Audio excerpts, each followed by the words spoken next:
Sacramento Kings. Okay, so here's a team that on paper to me seems like they could be much better than last year, much better than maybe a lot of people expect.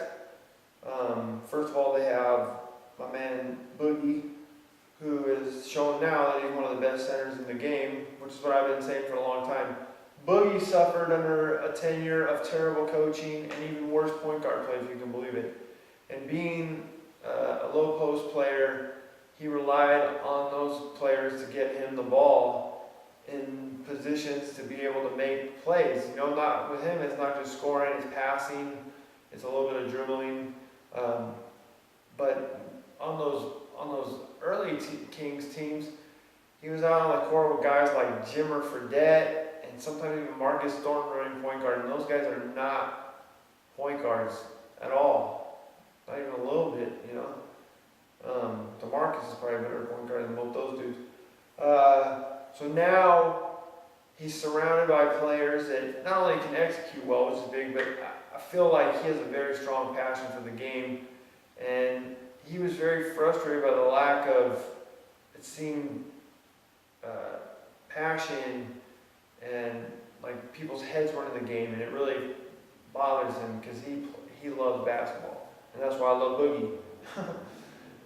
Let's see here. They got Omri Caspi back, who's just one of those dudes that just floats around the league forever. Darren Collison, kind of similar, but you know, he's okay, decent backup point guard.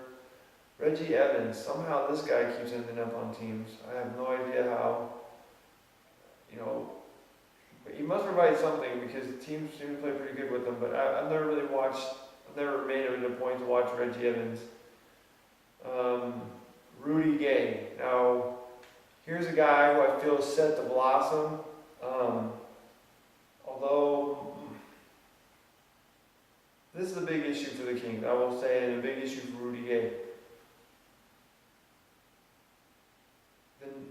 Keith Smart is not a smart coach, and I really felt like last year Rudy Gay was starting to play in a way that maximized his talents. I just think Keith Smart's too devoted to positions. Why? It's the reason why Jimmer and Marcus Thornton were both playing point guard, even though neither of them could even run a fast break properly. And that's what scares me, is because in the modern NBA, there is no real set positions. If you try to force a dude like Rudy Gay to do whatever you think he should rather than doing what he's good at, then you're missing out on a lot of what Rudy Gay can do. See here, Carl Landry, good player to have off the bench. Ray McCallum, now here's an interesting player. He could turn out to be a good point guard. I don't know about starting point guard, but you know, good point guard play is always great to have as much as possible.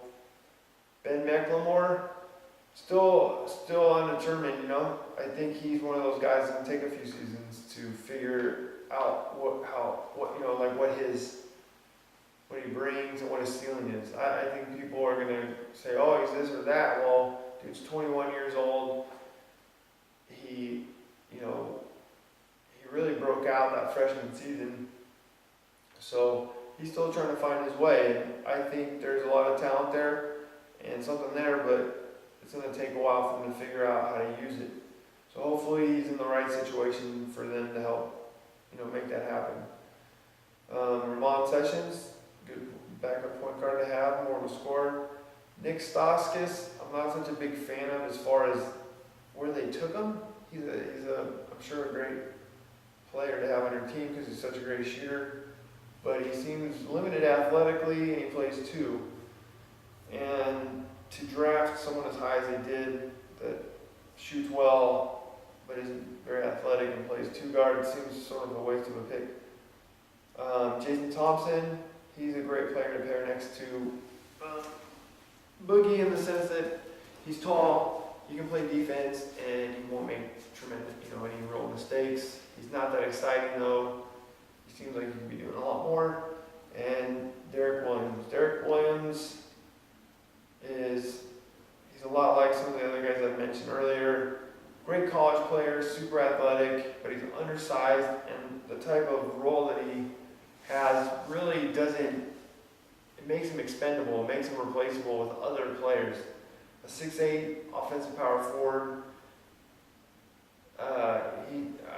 that's why he keeps bouncing around. I really don't see a spot for him in the league.